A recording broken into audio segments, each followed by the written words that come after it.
오늘 이제 아가서 묵상이 끝이 납니다. 이 사랑의 이야기, 전에 이야기 드렸듯 매년 6월절마다 아가서를 묵상하면서 우리를 향한 하나님의 사랑, 그리고 그 사랑이 우리를 어떻게 보면 노예와도 같았던 인생으로부터 자유를 얻는, 선택의 자유를 갖게 되는 하나님 나라 백성으로 이끌어 주시는 그 은혜를 노래하는 그 6월절 가운데 이 메시지가 외쳐졌다라는 사실을 항상 기억해야 할 것입니다. 하나님께서 우리를 사랑하고 계시는데 우리가 그 사랑을 누리고 있는가? 우리의 컴플렉스나 우리의 현실이나 우리의 괴로움이나 우리의 생각이나 욕망들이 하나님을 향한 사랑으로부터 멀어지게 만드는 것은 아닌가? 날마다 우리가 정기적으로 하나님의 사랑을 묵상하고 사랑 앞에 서는 것이 필요하다라는 것이죠. 사랑하면 변하고 사랑하면 닮아갑니다. 그 닮아감에 대해서 오늘 우리가 이야기를 하다가 어제까지 이야기를 하고 오늘은 5절부터 진행을 하게 될 예정입니다.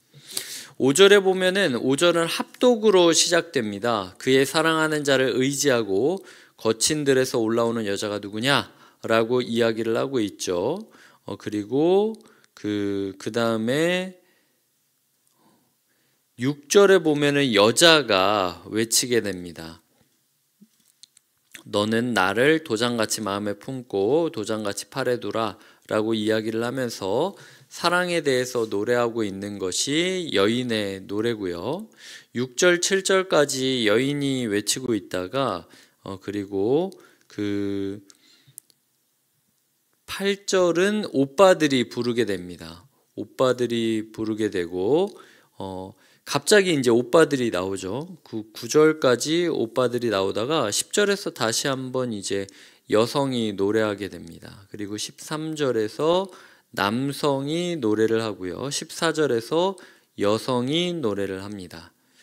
네, 지금 5절 중반절이 남자가 있는지 여자가 있는지 남자가 있는지 합독인지 제가 한번 요거는 좀 찾아보겠습니다. 제가 적기로는 새벽에 적기로는 합독이라고 적었는데 한번 요거는 확인을 해보고 혹시라도 남자가 이야기하는 것이라고 한다면 이거는 제가 내일 다시 한번 이야기를 드리도록 하겠습니다. 오늘 말씀을 통해서 제가 보았던 좀 몇 가지 부분이 있는데요. 먼저 6절 7절입니다. 여인이 이렇게 얘기하죠. 그 사랑하는 이에게 도장같이 마음에 품고 도장같이 팔에 두라 라고 이야기를 합니다. 당시 이제 귀한 사람들은 인장이라고 하죠. 소위 말해서 인감도장처럼 왕의 인장을 찍는 그 인장을 팔에다가 이렇게 붙여서 두기도 하고 목에다가 걸어서 두기도 했다고 해요.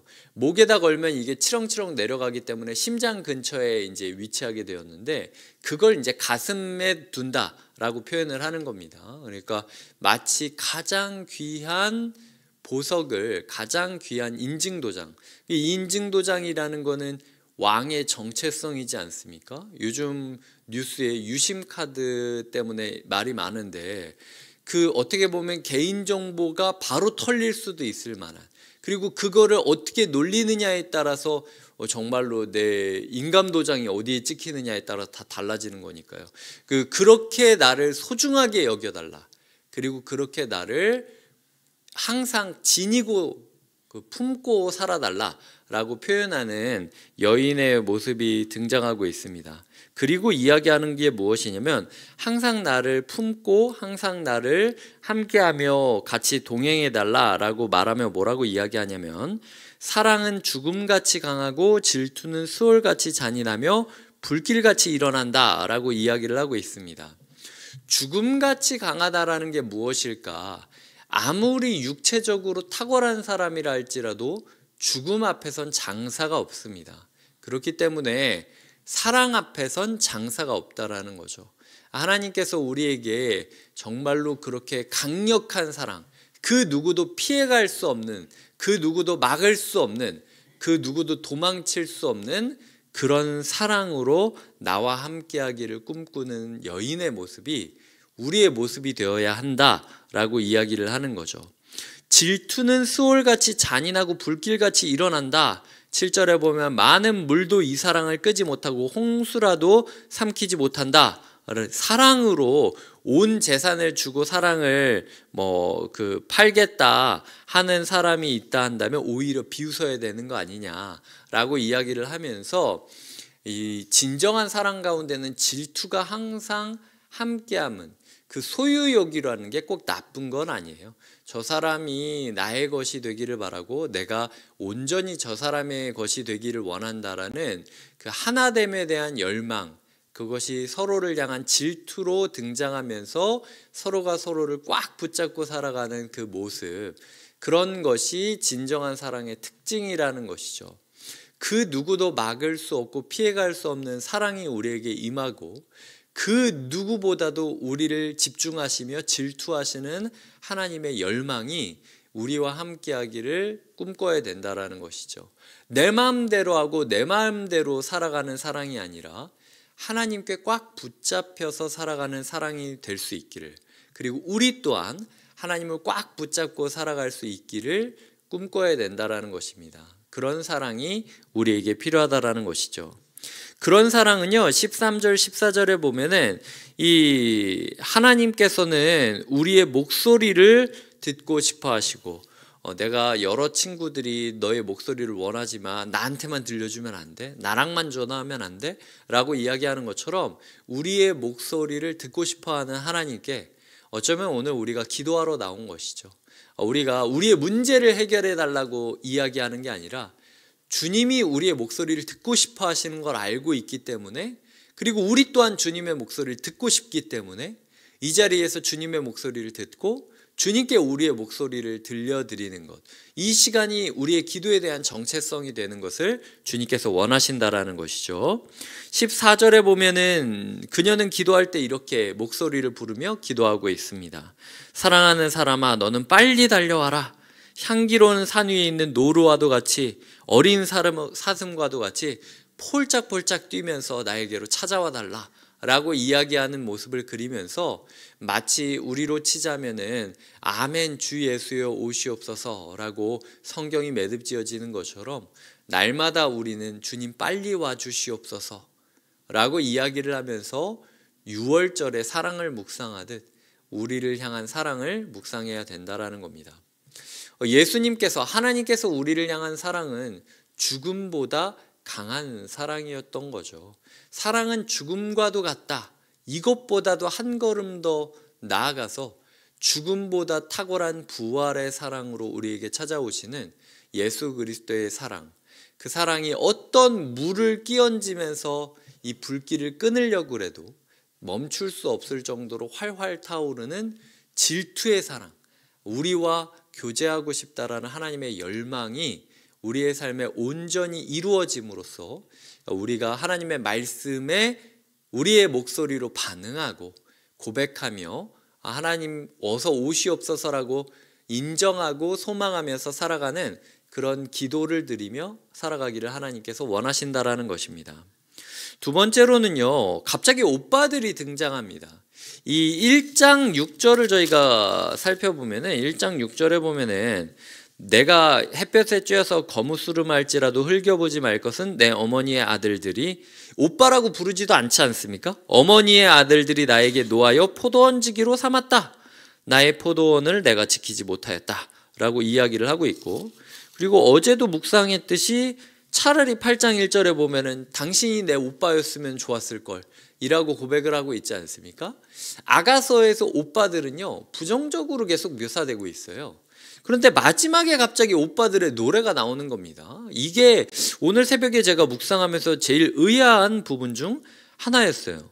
나에게 과도한 노동을 주었던, 나의 컴플렉스를 만들었던 사람들이 지금 나를 위하여 뭐라고 노래하고 있고 나는 뭐라고 답변하고 있는가를 살펴보도록 하겠습니다. 자, 이제 8절을 보면은 아직 어리다는 거예요. 얘는 아직 철이 없다. 얘는 아직 준비가 안 됐다.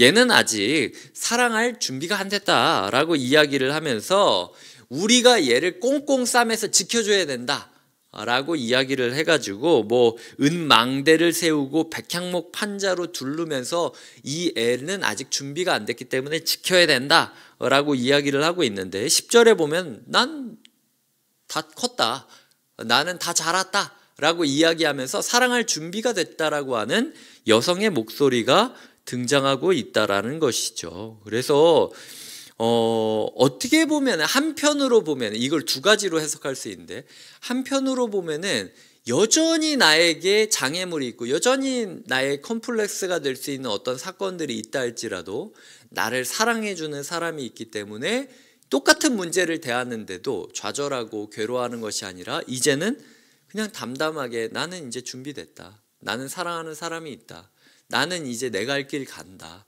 그러니까 너무 나에 대해서 그렇게 싸매고 돌면서 보호하려고 그러지 말아라 라고 이야기하는, 사랑으로 인하여 회복된 그런 모습을 그리는 여자의 모습을 볼 수도 있고요.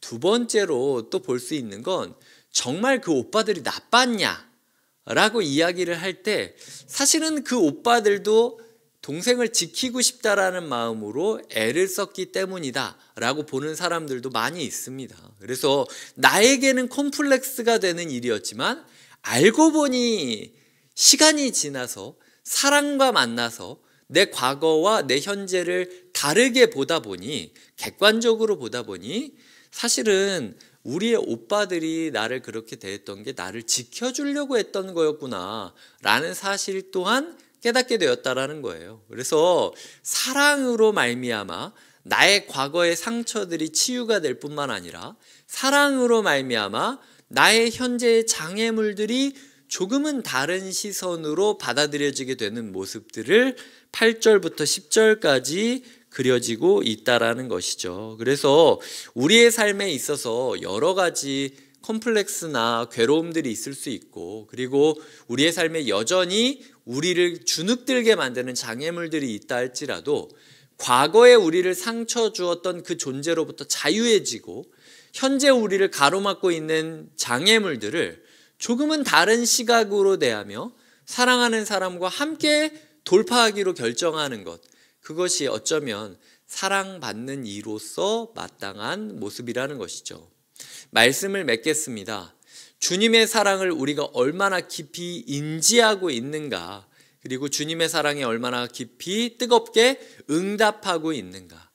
사랑은 죽음같이 강하다, 질투는 수월같이 잔인하고 불길같이 일어나나니 나는 오직 당신의 사랑만 기억하고 당신의 사랑에 의지하며 살아가겠다. 그리하여 당신의 목소리를 나의 목소리로 응답하며 어서 빨리 와달라고 외치는 것으로 나의 하루를 채워가겠다.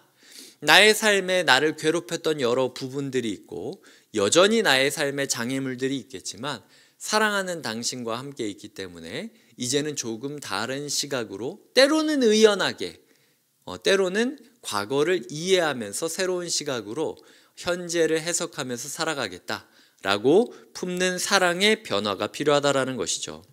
말씀을 맺겠습니다. 우리를 향한 하나님의 사랑이 우리를 어떻게 변화하고 있습니까? 우리를 향한 공동체의 사랑이 우리를 어떻게 변화시키고 있습니까? 사랑은 변화를 낳습니다. 우리의 삶에 사랑으로 말미암아 변화가 있기를, 그리고 날마다 매해 유월절 어린 양을 기억하며 예수 그리스도의 사랑을 소망하는 유대인들처럼 우리 또한 우리에게 찾아와 주실 예수 그리스도를 기대하며 그 사랑에 푹 젖어 살아가는 하루가 되시길 주님의 이름으로 축복드립니다. 기도하시겠습니다. 하나님, 아가서 묵상을 통하여 사랑의 노래를 들었습니다. 우리의 삶에 많은 이야기들을 할 수 있겠지만 사랑의 노래를 외치며 살아갈 수 있도록 인도하여 주시옵소서. 예수님의 이름으로 기도드립니다. 아멘.